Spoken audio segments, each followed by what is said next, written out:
అన్నదాత అన్నదాత మీ అన్నదాత, చెమటోడ్చి ఆహారాన్నందించే రైతన్న, అనునిత్యం నీ కండదండగా నిలిచే నేస్తం ఎవరన్నా. అన్నదాత అన్నదాత మీ అన్నదాత.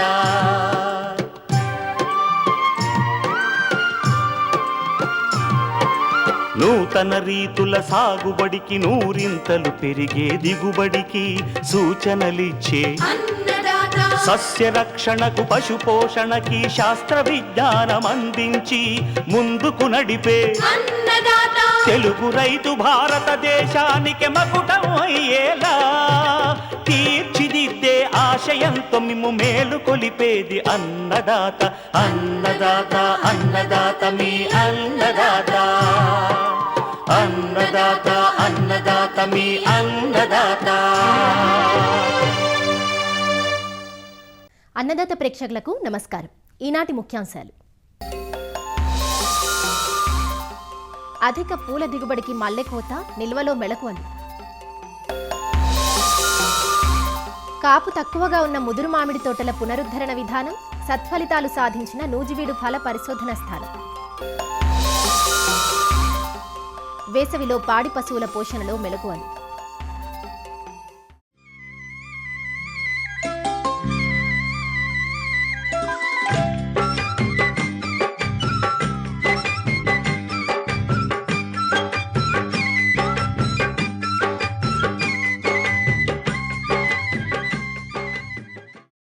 వేసవిలో సువాసన అందించే సుమాలలో మనకు ముందుగా గుర్తుకు వచ్చేవి మల్లెపూలు.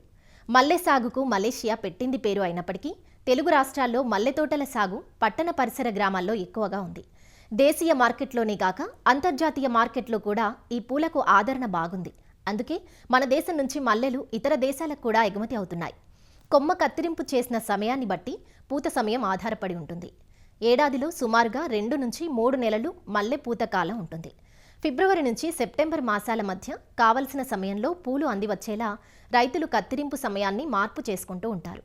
పూత సమయంలో నీరు, పోషక యాజమాన్యం, సస్యరక్షణ, కోత చేసే సమయం, ప్యాకింగ్ వంటి అంశాలను అనుసరించి పూల తాజాదనం ఆధారపడి ఉంటుంది. అందువల్ల దూర ప్రాంతాలకు రవాణా చేసేటప్పుడు పూలు ఎక్కువ సమయం తాజాగా ఉండేలా ప్రత్యేక జాగ్రత్తలు తీసుకోవాలి. మల్లె తోటల్లో అధిక పూల దిగుబడి, మంచి నాణ్యత కోసం ఎలాంటి జాగ్రత్తలు తీసుకోవాలో ఈనాటి అన్నదాతలో చూద్దాం. మల్లెలో అధిక పూల దిగుబడి కోసం పోషక యాజమాన్యం ప్రధాన భూమిక పోషిస్తుంది. సరైన సమయంలో ఎరువులను అందిస్తే మంచి దిగుబడులు పొందవచ్చు. సాధారణంగా రైతులు ఎరువులను 2 దఫాలుగా వేసుకుంటూ ఉంటారు. జూన్, జూలై మాసాల్లో ఒకసారి, కొమ్మ కత్తిరింపులు చేసిన తర్వాత డిసెంబర్, జనవరి మాసాల్లో మరోసారి వేసుకుంటారు. సాధారణంగా మల్లెకు ఎరువులను నేల స్వభావం, మొక్క వయస్సు, వేసిన రకాన్ని బట్టి వేయాల్సి ఉంటుంది. పూలు బాగా వస్తాయని భావించి అవసరమైన దానికన్నా అధిక మోతాదులో ఎరువులను వేస్తే మొక్కల్లో రొట్ట పెరిగి పూల నాణ్యత, దిగుబడి తగ్గుతుంది. కొమ్మ కత్తిరింపులు పూర్తయ్యాక ప్రతి మొక్కకు 15 నుంచి 20 కిలోల పశువుల ఎరువు వెయ్యాలి. అంతేకాక ప్రతి 2 నెలలకొకసారి ప్రతి మొక్కకు అమ్మోనియం సల్ఫేట్ 20 గ్రాములు, సింగిల్ సూపర్ ఫాస్ఫేట్ 40 గ్రాములు, మ్యూరియేట్ ఆఫ్ పొటాష్ 40 గ్రాముల ఎరువులను ఇవ్వాలి. ఈ ఎరువులను సంవత్సరానికి 2 దఫాలుగా కాకుండా 6 దఫాలుగా వేసినట్లయితే మొక్కకు పోషకాలు బాగా అంది పెరుగుదల బాగుండి మంచి దిగుబడి వస్తుంది. పూత సమయంలో పూల నాణ్యత బాగుండాలంటే 5 గ్రాములు సూక్ష్మ పోషక మిశ్రమం లీటరు నీటికి కలిపి పిచికారీ చేసుకోవాలి. అంతేకాకుండా పూలను కోసే సమయంలో బోరాన్ 2 గ్రాములు లీటరు నీటికి కలిపి పిచికారీ చేసుకుంటే పూలు కోసిన తర్వాత కూడా ఎక్కువ సమయం తాజాగా ఉంటాయి. మల్లెలు ఎక్కువగా ఎండాకాలం పూతకొస్తాయి కాబట్టి అప్పుడు ఉండే అధిక ఉష్ణోగ్రతలకు మొక్కల్లో రసం పీల్చు పురుగులైన నల్లి సమస్య కనిపిస్తూ ఉంటుంది.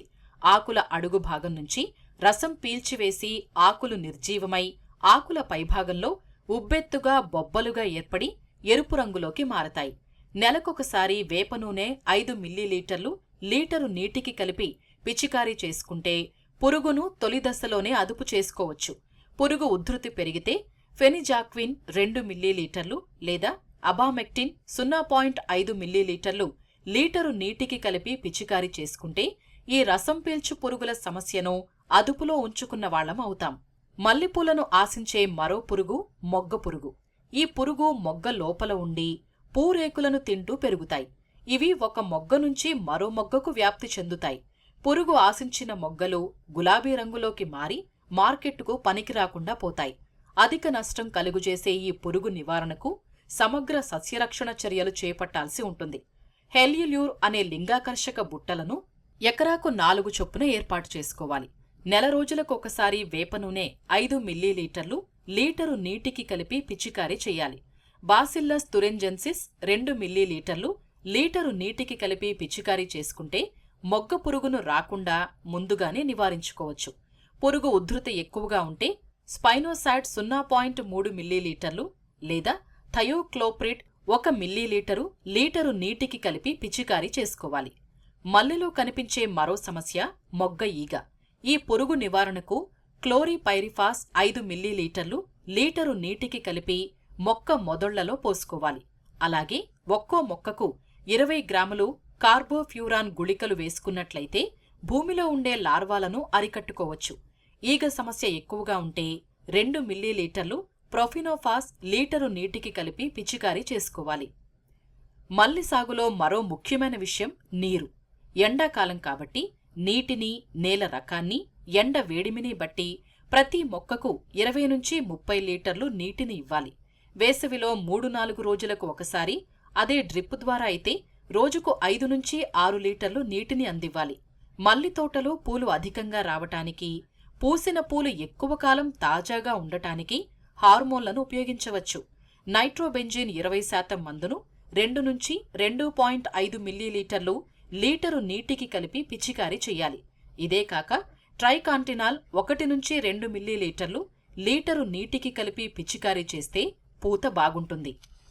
మల్లి తోటల్లో పూత నిరంతరాయంగా రావాలంటే తోటను 2 భాగాలుగా చేసుకోవాలి. ముందు ఒక భాగంలో కొమ్మ కత్తిరింపులు చేసుకుని 15 రోజుల వ్యవధి తర్వాత రెండో భాగంలో చెయ్యాలి. ఇలా చేయటం వలన ఎక్కువ కాలం పాటు పూల కోతలను తీసుకునే వీలుంటుంది. మల్లెలో పూల కోతలను ఉదయం 6 నుంచి 8 గంటల మధ్య చేపట్టాలి. మల్లెపూలకు నిల్వగుణం చాలా తక్కువ కాబట్టి సరైన పద్ధతిలో వాటిని ప్యాకింగ్ చేసుకుని రవాణా చెయ్యాలి. కొన్ని రకాల రసాయనాలను వాడి నిల్వ సమయాన్ని పెంచుకోవచ్చు. పూలను కోసిన తర్వాత 10 గ్రాముల సుక్రోజ్ను లీటరు నీటికి కలిపిన ద్రావణంలో పూలను 5 నిమిషాలు ముంచి అటు తర్వాత తీసి ఆరబెట్టి ప్యాకింగ్ చేసుకుంటే 2-3 రోజులు పూలు తాజాగా ఉంటాయి. 4 గ్రాముల బోరిక్ యాసిడ్ లేదా 1 గ్రాము కాపర్ సల్ఫేట్ను లీటరు నీటికి కలిపిన ద్రావణంలో పూ మొగ్గలను 5 నిమిషాలు ముంచి ఆరబెట్టి రవాణా చేసుకుంటే పూలు 3 రోజుల వరకు నిల్వ ఉంటాయి. ఈ ద్రావణాలను కోసిన పూలపై కూడా పిచికారీ చేసుకుని ప్యాకింగ్ చేయవచ్చు. ఇలా అన్ని జాగ్రత్తలను తీసుకున్నట్లయితే మల్లి తోట నుంచి నాణ్యమైన పూలను, అధిక దిగుబడిని సాధించవచ్చు.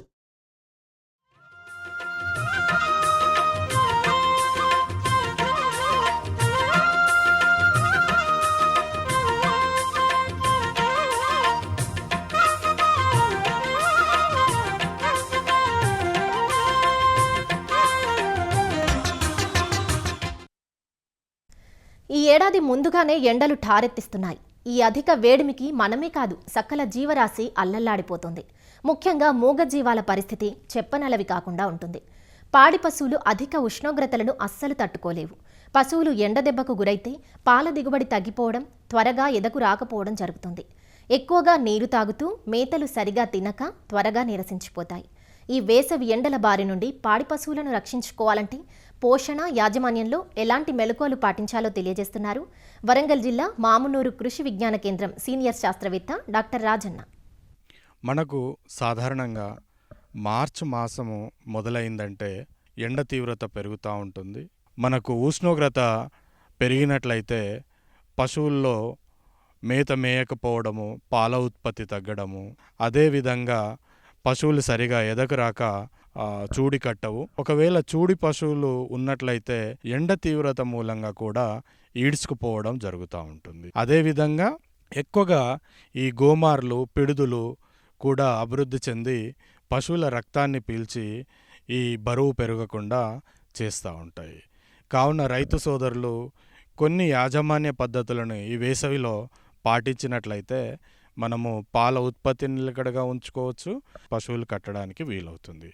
దాంట్లో ముఖ్యమైనటువంటిది మనము కొట్టాల్లో తీసుకోవాల్సినటువంటి జాగ్రత్తలు. మనము ఈ ఎండ తీవ్రత అధికంగా ఉంటుంది కాబట్టి ఈ షెడ్ల పైన ఎండుగడ్డి కానివ్వండి, రెల్లుగడ్డి కానివ్వండి, ఈ రేకుల షెడ్ పైన పరిచి తరచుగా నీళ్లు చిలకరిస్తూ ఉండాలి. ఇక ఈ వేడిగాలుల నుంచి ఈ షెడ్లో ఉన్నటువంటి పశువుల్ని కాపాడుకోవాలంటే ఈ షెడ్డు చుట్టూగా మనం గోనె సంచుల్ని వేలాడదీసుకొని ఆ రోజులో సుమారుగా 3 నుంచి 4 సార్లు నీళ్లను చల్లుతూ ఉండాలి.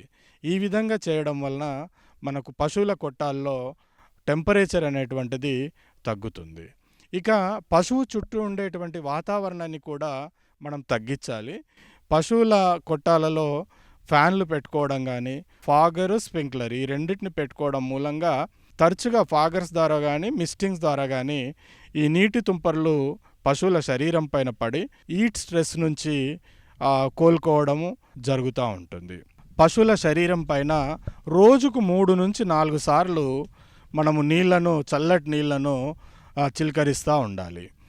ఇది మనం పశువుల కొట్టాల్లో తీసుకోవాల్సినటువంటి ముఖ్యమైనటువంటి జాగ్రత్తలు. ఇక పశువులకు నీరు కూడా చాలా ముఖ్యమైనటువంటిది. ఆ నీళ్లు కూడా వేడెక్కిపోయి పశువులు తాగకుండా ఉంటాయి కాబట్టి రైతు సోదరులు ఈ నీటి తొట్లను కూడా మనకు మంచి నీడనిచ్చేటువంటి ప్రదేశాల్లో పెట్టుకోవాలి. కొద్దిగా ఉష్ణోగ్రత తగ్గించినట్లయితే చల్లటి నీళ్లను తాగి తన శరీర ఉష్ణోగ్రతను నియంత్రించుకోవడానికి ఉపయోగపడుతుంది. మేత విషయానికి వచ్చినట్లయితే రైతు సోదరులు కొద్దిగా మార్పు చేసుకోవాల్సి ఉంటుంది. ఈ పీచు పదార్థాలు ఉన్నటువంటి ఎండుగడ్డిని కానివ్వండి, ఇంకా ఏదైనా జొన్న చొప్పలను కానివ్వండి, కేవలం రాత్రిపూట మాత్రమే మేపాల్సి ఉంటుంది. అదే ఉదయం పూట లేదా డే టైంలో మనం పచ్చి మేతలను ఇచ్చుకోవాలి. ఇక దాణా ఇచ్చేవాళ్ళు కొద్దిగా దాణాలో మార్పు చేసుకోవాల్సి ఉంటుంది. ఎందుకంటే అధిక ఉష్ణోగ్రత వలన శరీరం నుంచి చెమట అధికంగా వెళ్తుంది. ఈ చెమట రూపంలో వెళ్ళడం వలన పొటాషియం అనేటువంటి ఒక మినరల్ ఎక్కువగా బయటికి వెళ్ళిపోవడం వలన పశువుల్లో ఉత్పాదక శక్తి తగ్గిపోతూ ఉంటుంది. కాబట్టి ఎక్కువగా మినరల్ మిక్చరు పెట్టాల్సి ఉంటుంది. కాల్షియము, ఫాస్ఫరస్, పొటాషియము ఎక్కువగా ఉన్నటువంటి మినరల్ మిక్చర్స్ని తీసుకొని రైతు సోదరులు సాధారణంగా 50 గ్రాములు పెడుతున్నట్లయితే ఈ ఎండాకాలం 3 నెలలు మాత్రము 70 నుంచి 75 గ్రాములు ఒక్కొక్క పశువుకి పెట్టాల్సి ఉంటుంది. అదేవిధంగా దాణాలో ఒక 5 నుంచి 10% ఏదైనా వెజిటేబుల్ ఆయిల్ కానివ్వండి, ఫ్యాట్ సోర్స్ని గాడిని కలుపుకున్నట్లయితే ఎనర్జీ ఎక్కువగా ఉండడం మూలన పశువులు ఇంటర్నల్గా మనకు ఉష్ణోగ్రత తగ్గుతుంది, బాడీ నియంత్రణలో ఉంటుంది. అదేవిధంగా బైపాస్ ఫ్యాట్ను కూడా వాడుకున్నట్లయితే మనము ఈ వేసవిలో పాల ఉత్పత్తి నుంచి తగ్గకుండా కాపాడుకోవచ్చు.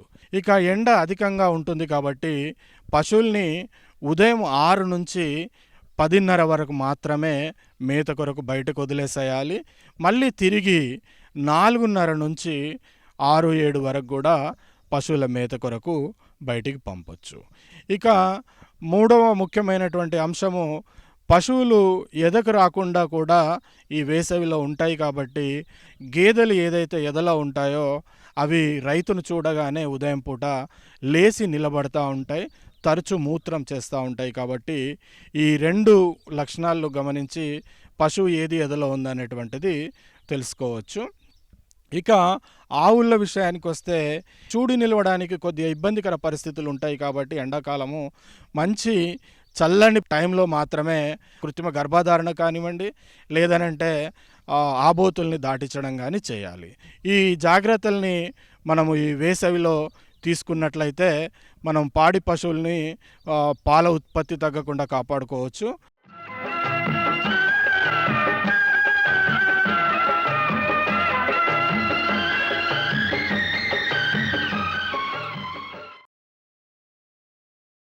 అన్నదాత టోల్ ఫ్రీ నెంబర్ ద్వారా పంటల సాగులో రైతులు లేవనెత్తే సందేహాలకు దృశ్య రూపం మీకోసం. కొబ్బరిలో తెల్లదోమ సమస్యగా ఉంది, నివారణ ఎలానో తెలియజేయండి అని అడుగుతున్నారు అనకాపల్లి జిల్లా పరవాడ నుంచి సుబ్రహ్మణ్యేశ్వరరావు. ఈ మధ్య కాలంలో మనకి కొబ్బరితో పాటు ఇతర పంటలను ఎక్కువగా ఆశించి నష్టపరుస్తున్న పురుగు సర్పిలాకార తెల్లదోమ. మొట్టమొదటిసారిగా ఈ పురుగును 2016 కడియం ప్రాంతాలను ఉన్న నర్సరీలో గుర్తించడం జరిగింది. ప్రధానంగా తెల్లదోమ తక్కువ జీవితకాలం ఉంటుంది, ఎక్కువ సంతతిని ఉత్పత్తి చేస్తుంది కాబట్టి ఒక చెట్టు మీద సుమారుగా మనకి 1,00,000 నుంచి 1,50,000 వరకు పురుగులు ఉండే అవకాశం ఉంది. కొబ్బరితో పాటు ఆయిల్ పామ్ని ఎక్కువగా ఆశిస్తుంది కాబట్టి ఈ పురుగుని నివారించుకోవడానికి ఎటువంటి క్రిమిసంహారక మందులు పిచికారీ చేయకూడదు. క్రిమిసంహారక మందులు పిచికారీ చేయడం వల్ల ఉండే దుష్పరిణామాలు ఏంటంటే ఈ పురుగు రోగనిరోధక శక్తి పెంచుకోవడం, అలాగే మనకి ఉపయోగపడే మిత్ర పురుగులను కూడా చాలా వరకు నశింపజేయడానికి అవకాశం కూడా ఉంటుంది. కాబట్టి పురుగు మందుల వినియోగాన్ని మనం తెల్లదోమ మీద వాడకానికి నిషేధించాం. జీవ నియంత్రణ పద్ధతుల ద్వారా తెల్లదోమను నివారించవచ్చని మనం సమగ్రంగా చేసిన పరిశోధనల ద్వారా తెలిసింది. ఉద్యాన పరిశోధన అంబాజీపేటలో కొబ్బరి అభివృద్ధి బోర్డు మరియు డిపార్ట్మెంట్ ఆఫ్ హార్టికల్చర్ యొక్క సహకారంతో, అలాగే క్షేత్రస్థాయిలో రైతు భరోసా కేంద్రాల యొక్క సహకారంతో కూడా మనం రూగోస్ తెల్లదోమ నివారణకి అనేక సమగ్ర యాజమాన్య పద్ధతుల్ని చూపించే ప్లాట్స్ని కూడా మనం రైతులకి అందుబాటులోకి తీసుకొచ్చాం. ప్రథమంగా చెప్పేది ఏంటంటే ఈసారియా ఫిమసోరోసియా అనే మిత్ర శిలీంధ్రాన్ని పిచికారీ చేసుకోవడం. ఈసారియా ఫిమసోరోసియా అనే మిత్ర శిలీంధ్రం మన ఐసీఆర్ ఎన్బీఆర్ బెంగళూరు వాళ్ళు అక్కడ వాళ్ళ దగ్గర నుంచి మనం తీసుకొచ్చి మన ప్రాంతంలో పిచికారీ చేసినప్పుడు ఈ తెల్లదోమ యొక్క అనేక దశల్ని సమర్థవంతంగా ఎదుర్కోవడం జరిగింది. దీంట్లో ప్రధానంగా మనం గుర్తించుకోవాల్సింది ఏంటంటే ఇది సెప్టెంబర్ అక్టోబర్ మాసాల్లో ఎప్పుడైతే వాతావరణంలో ఎండ తీవ్రత తక్కువగా ఉంటుందో, అంటే గాలిలో తేమ ఎక్కువ ఉండడం, చలి వాతావరణం ఎక్కువ ఉండడం, ఈ రెండు మనకి ఉన్నప్పుడు ఈ తెల్లదోమని సమర్థవంతంగా నియంత్రించే శక్తి ఈసారియా ఫిమసోరోసియా శిలీంధ్రానికి ఉంటుంది. కానీ ఎప్పుడైతే ఉష్ణోగ్రతలు పెరుగుతాయో, ముఖ్యంగా ఫిబ్రవరి మాసం నుంచి మన ప్రాంతంలో ఉష్ణోగ్రతలు ఎక్కువ పెరుగుతుంటాయి కాబట్టి అలాంటి సమయాల్లో మిత్ర శిలీంధ్రాన్ని పిచికారీ చేసుకుంటే మనకి ఎక్కువగా ఉపయోగం ఉండదు. మనం చెప్పేది ఏంటంటే రైతు సోదరులకి ముందు తెల్లదోమ వచ్చే ముందే, అంటే ఎక్కువగా సెప్టెంబర్ అక్టోబర్ మాసాల్లో వస్తుందని మనం శాస్త్రీయంగా నిర్ధారించాము. ఆకులు నల్లబడిన తర్వాతే ఈ తెల్లదోమ ఒక యునికిని తోటలో గమనిస్తున్నారు. దానికి ముందే మనకి ఆకులు అడుగు బాగాన, అంటే సెప్టెంబర్ అక్టోబర్ మాసాల్లోనే ఆకులు అడుగు బాగాన తెల్లగా దూది లాంటి పదార్థంతో కప్పబడిన దీని యొక్క వివిధ దశలు ఉంటాయి. కాబట్టి వాటిని మనం నివారించుకోవాలనుకున్నప్పుడు తొలి దశలోనే మనం ఈ మిత్ర శిలీంధ్రాన్ని పిచికారీ చేసుకుంటే మనకి చాలా ఎక్కువ మంచి ఫలితం రావడానికి అవకాశం ఉంటుంది. వేపమందు మనం సిఫార్సు చేస్తున్నాం. వేపమందు దాదాపుగా లీటర్ 1,500 దాకా ఉంటుంది. అదే మనం ఈ ఈసారియా ఫిమసోరోసియా బియ్యపు గింజల మీద మనం తయారు చేసుకుంటే కేజీ 300 రూపాయల వరకు వస్తుంది. స్ప్రేయింగ్కి అనుకూలంగా ఉన్న కొబ్బరి తోటలు, అంటే చిన్న వయసు ఉన్న తోటల్లో మనం ఈ జీవ శిలీంధ్రాన్ని పిచికారీ చేసుకోవచ్చు. దీని తయారీకి చాలా తక్కువ ఖర్చు అవుతుంది. ఈ శిక్షణ ఉద్యాన పరిశోధన అంబాజీపేటలో మనం ఇవ్వడం జరుగుతుంటుంది. అలాగే ఇంకో ముఖ్యమైన పరాణ బక్కు, అంటే ప్రీడేటర్ అంటాం దీన్ని, ఎపర్టోక్రేసియా యాస్టర్. ఇది ఉద్యాన పరిశోధన అంబాజీపేటలో ఎక్కువ స్థాయిలో ఉత్పత్తి చేస్తూ రైతులకు తక్కువ ఖర్చుకు అందుబాటులో తీసుకొస్తున్నాం. ఈ పురుగు ఏం చేస్తుందంటే దాదాపుగా 20 నుంచి 40% వరకు తోటలో ఉన్న తెల్లదోమని నివారించడానికి దోహదపడుతుంటుంది. ఈ యొక్క పురుగు యొక్క పిల్ల దశ 2000 వరకు తెల్లదోమ వివిధ దశలను తింటుంది. కాబట్టి ఎక్కువ సంఖ్యలో ఈ మిత్ర పురుగుల్ని రైతులు తోటల్లో విడుదల చేసుకోగలిగితే జీవ నియంత్రణ పద్ధతులతో ఇంకొక ఆయుధంగా ఈ పరాణ బొక్కును వాడుకుంటూ తెల్లదోమను నివారించుకోవచ్చు. ఈ పురుగుని కావాల్సిన వాళ్ళు ఉద్యాన పరిశోధన అంబాజీపేటకు సంప్రదించి డీటెయిల్స్ తీసుకోగలిగితే అందించడానికి అవకాశం ఉంటుంది. ఇంకో ముఖ్యమైన మిత్ర పురుగు మనకి ఎన్కర్సే గుడిలోపి. ఇది సహజసిద్ధంగా వాతావరణంలో పెరిగేది, ల్యాబ్లో మల్టిప్లై చేయడానికి అవకాశం లేదు. కాబట్టి మనం ఈ మిత్ర శిలీంధ్రాన్ని 2017 నుంచి 2020 వరకు వివిధ రాష్ట్రాల నుంచి తీసుకొచ్చి 5-6 ప్రాంతాల్లో విడుదల చేయడం జరిగింది. ఉద్యాన పరిశోధన అంబాజీపేటతో పాటు చుట్టుపక్కల ఉన్న పరిసర గ్రామాలు, అలాగే శ్రీకాకుళం రణస్థలం, సోంపేట, కంచిలి ఆ ప్రాంతంలో విడుదల చేసాం. విడుదల చేసిన ప్రతి చోట కూడా ఈ యొక్క మిత్ర పురుగు తన యొక్క సంతతిని అభివృద్ధి చేసుకుని ప్రస్తుతం మన వాతావరణానికి బాగా అలవాటు పడింది. దాని యొక్క పునరుత్పత్తి కూడా చాలా చక్కగా ఉంది. రానున్న రోజుల్లో ఈ మిత్ర పురుగు మన కొబ్బరి తోటల్లో మరియు ఆయిల్ పామ్ తోటల్లో ఎక్కువగా వ్యాపించి జీవ నియంత్రణ పద్ధతుల ద్వారా, అంటే ప్రథమంగా దాదాపుగా 60 నుంచి 70% ఈ మిత్ర పురుగు ద్వారా మనం నివారించుకునే అవకాశం ఉంది. కాబట్టి ఎటువంటి పురుగు మందులు వాడకుండా ఈ మిత్ర శిలీంధ్రాలని, మిత్ర పురుగుల్ని మనం ప్రోత్సహిస్తూ రైతులందరూ సామూహికంగా తెల్లదోమ నివారణకి చర్యలు చేపట్టగలిగితే దీనివల్ల చాలా వరకు నష్టం తగ్గించుకునే అవకాశం ఉంటుంది.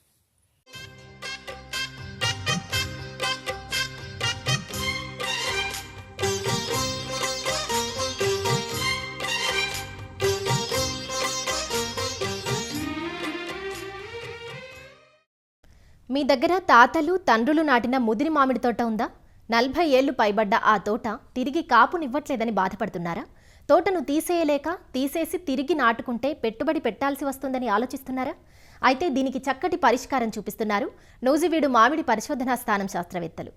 ముదురు తోటల్లో కొమ్మ కత్తిరింపులు, కాయకోత, సస్యరక్షణ ఇలా ఏ పని చేయాలన్నా కష్టతరంగా ఉంటుంది. ఇలాంటి వయసు మీరిన చెట్లున్నా, అలానే నాసి రకాలు, నాటు రకాలు ఉన్నా ఒక్కోసారి అటు మంచిది కాక ఎన్నాళ్ళున్నా పూత కాత రాకపోయినా మీరు ఖచ్చితంగా వీరు చెప్పే ప్రక్రియ పాటించి తీరాల్సిందే. అలాంటి తోటను పునరుద్ధరించి మంచి ఫలితాలు ఎలా సాధించారో కృష్ణా జిల్లా నూజివీడు ఫల పరిశోధన స్థానం ప్రధాన శాస్త్రవేత్త డాక్టర్ బి కనక మహాలక్ష్మి నుంచి తెలుసుకుందాం. చాలామంది రైతులు వాళ్ళ ముదురు తోటలలో దిగుబడి రావట్లేదని, చెట్లన్నీ అల్లుకుపోయాయని, మరి వాళ్ళ తాతలు వాళ్ళు అందరూ వేసిన మొక్కలు చాలా దూరంగా, అంటే ఒక ఎకరానికి 20 మొక్కలే ఉన్నాయని చెప్పి కొంతమంది బాధపడుతూ ఉంటారు. మరి అటువంటి తోటల్లో మనం ఎట్లాంటి చర్యలు తీసుకోవాలనేది మేము ప్రాక్టికల్గా చూపించడం జరిగిందండి మా స్టేషన్లో. మరి ఇక్కడ ఏం చేసామంటే ఈ ఎప్పుడో ఉన్న 50 సంవత్సరాల మొక్కల్ని మనం ఒక సుమారుగా 5 అడుగులు ఎత్తు వరకు నరికివేయటం జరిగింది. నరికివేసే ముందుగా ఒక కొమ్మని మాత్రము ఫీడర్ కొమ్మ కింద ఉంచి మిగిలిన కొమ్మలని కత్తిరించడం జరిగింది. అలాంటి కత్తిరించిన కొమ్మలని మరి తరువాత వాటి నుంచి వచ్చిన చిగుళ్ళలో మనకి బలంగా వచ్చిన కొమ్మలని ఒక 10 కొమ్మలని మాత్రమే ఉంచుకొని మిగిలిన చిగుళ్ళన్నిటిని తీసివేయటం. ఆ 10 కొమ్మల్లోనూ మనకి కావలసిన రకాలైనటువంటి, మరి అంతకుముందు ఉన్నట్లయితే మేము నరికేసిన తోటలో ఎక్కువగా నాట్లు అనేసి లేదా ఎక్కువగా అయితే బంగినపల్లి రకాలు ఉన్నాయి. అయితే ఇప్పుడు మేము మనకి కమర్షియల్గా వైబిలిటీలో ఉన్నటువంటి చెరుకు రసాలను కానీ, మరి అలాగే సువర్ణరేఖ, పందూరు వారి మామిడి, కొత్త వలస, ఇవి రకరకాల వెరైటీలు మేము తీసుకొచ్చి మేము గ్రాఫ్టింగ్ చేయటం జరిగింది. సుమారుగా ఇది 3 సంవత్సరాల తర్వాత ఈ తోటలలో ఈసారి మాకు పూత అనేది బాగా రావటం జరిగింది. కాయల సెట్టింగ్ కూడాను ఒక్కొక్క చెట్టు సుమారు 10 సంవత్సరాల చెట్టులాగా పెరిగి మంచి దిగుబడికి రెడీ అవుతున్నాయి. అంటే మనం ఒక 3 సంవత్సరాల్లోనే మనకి ఏది దిగుబడి రాని తోటల నుంచి మనం అధిక దిగుబడిని తీసుకోవటానికి అవకాశం ఉంటుంది. అలాగే ఇప్పుడు ఈ చెట్లను మేము కొట్టివేసినప్పుడు మనకి 20 గజాలు ఉన్నప్పుడు మధ్యలో చాలా ఖాళీ స్థలం అనేది మిగిలిపోతూ ఉంటుందండి. అలాంటప్పుడు ఆ ఖాళీ స్థలాల్లో కూడాను మనం మధ్యలో ఒక 2 వరుసలు కానీ ఒక వరుస కానీ మామిడి మొక్కలు పెట్టుకోవటం వల్ల మనకి తోటంతా కూడాను ఒక హై డెన్సిటీ ప్లాంటేషన్ లాగా తయారవుతుంది. మనం వేసిన మొక్కలు అవి కూడా ఒక 3 సంవత్సరాల కల్లా సుమారుగా ఒక్కొక్క మొక్క 15 నుంచి 50 కాయల వరకు కాయటం జరుగుతూ ఉంటుంది. చిన్న రసాలు కానీ అలాగే బంగినపల్లి కానీ తోతాపురి కానీ మీకు ఏది అక్కడ మీ ప్రాంతంలో ఏది వైబిలిటీ ఎక్కువగా ఉన్నదో అలాంటి మొక్కలని మధ్యలో పెట్టుకోవటం, ఈ పెద్ద మొక్కలకి మధ్యలో పెట్టడం వల్ల మనకి ఏరియా కూడాను కలిసి వస్తుంది. ఒక ఎకరం నుంచి మనం తీసుకునే దిగుబడి కూడాను అధికంగా ఉంటుంది. అయితే ఇలాంటప్పుడు మనం కొంతమంది రైతులు అడుగుతారు, మరి మేము మోడ్ చేసాం కదా, దీనికి ఏమైనా ఎరువులు వేయాలా అని. ఎప్పుడైతే మనం ఎలాంటి ఎరువులు అది వరకు వేస్తున్నామో సుమారుగా అదే మోతాదు ఎరువుల్ని వేసి వర్షాకాలంలో బాగా నీరు కట్టాల్సి ఉంటుంది. రెండోది, దీనివల్ల లాభం ఏంటంటే మనం ఎంతో కాలం పెంచిన చెట్లు అంటే 40-50 ఏళ్ల సంవత్సరాల చెట్లలో వేరు వ్యవస్థ ఎంతో అభివృద్ధి చెంది ఉంటుంది. ఒకవేళ వర్షాలు పడినా పడకపోయినా, మరి నీరు అందినా అందకపోయినా ఆ చెట్లు నిలదొక్కునే స్థాయికి వాటి యొక్క వేరు వ్యవస్థ అనేది పెరిగి ఉంటుంది. దీని మీద మనకి కావాల్సిన కమర్షియల్గా ఏ వెరైటీ అయితే బాగుంటుందో ఆ వెరైటీని మనం చేయటం వల్ల మనకి వాణిజ్యపరంగానూ బాగుంటుంది. అంతేకాకుండా రైతులకి ఇది తీసివేయటం టోటల్గా మళ్ళీ దాని మీద ఇంకొక వేరే మొక్కలు తీసుకురావటం పెట్టడం అనే యొక్క శ్రమ కూడాను లేకుండా మనకి. అలాగే చిన్న మొక్కలు పెట్టామనుకోండి, అవి పెరిగి సుమారుగా 5-6 సంవత్సరాలు పడుతుంది మళ్ళీ కాపులోకి మంచిగా రావాలంటే. కానీ ఇప్పుడు మనం 3 సంవత్సరాల్లోనే 10 సంవత్సరాల మొక్కలంత దిగుబడిలోకి తోట యొక్క ఒక ఏరియా యొక్క దిగుబడిని మనం అధికం చేసుకోగలుగుతాం. మనం ఈ చెట్ల మీద కట్టిన ఏ రకమైన ఆ యొక్క తల్లి మొక్క యొక్క ఆధారంగా, అంటే మనం సయాన్ మెటీరియల్ ఎక్కడి నుంచి అయితే తెచ్చుకున్నామో, ఇప్పుడు బంగినపల్లి మంచి కాసే తోట నుంచి మనం తెచ్చుకున్నామండి సయాన్ మెటీరియల్, అంటే అంటు మొక్కని. అప్పుడు కూడాను తల్లి మొక్క యొక్క లక్షణాలు కలిగినట్లుగానే కాయలు వస్తాయి. అంతేగాని వేరు వ్యవస్థను బట్టి మనకి మొక్క యొక్క కాపు ఆధారపడదు. రెండోది ఏంటంటే వేరు వ్యవస్థను బట్టి మనం వేసిన ఎరువులు కానీ మనం ఇచ్చే ఏదైనా కూడాను త్వరగా తీసుకుంటుంది మొక్క. దానివల్ల ఏపుగా పెరగడానికి అవకాశం ఎక్కువగా ఉంటుంది. మరిన్ని విభిన్న అంశాలతో రేపటి అన్నదాతలో మళ్ళీ కలుసుకుందాం. అంతవరకు సెలవు. నమస్కారం.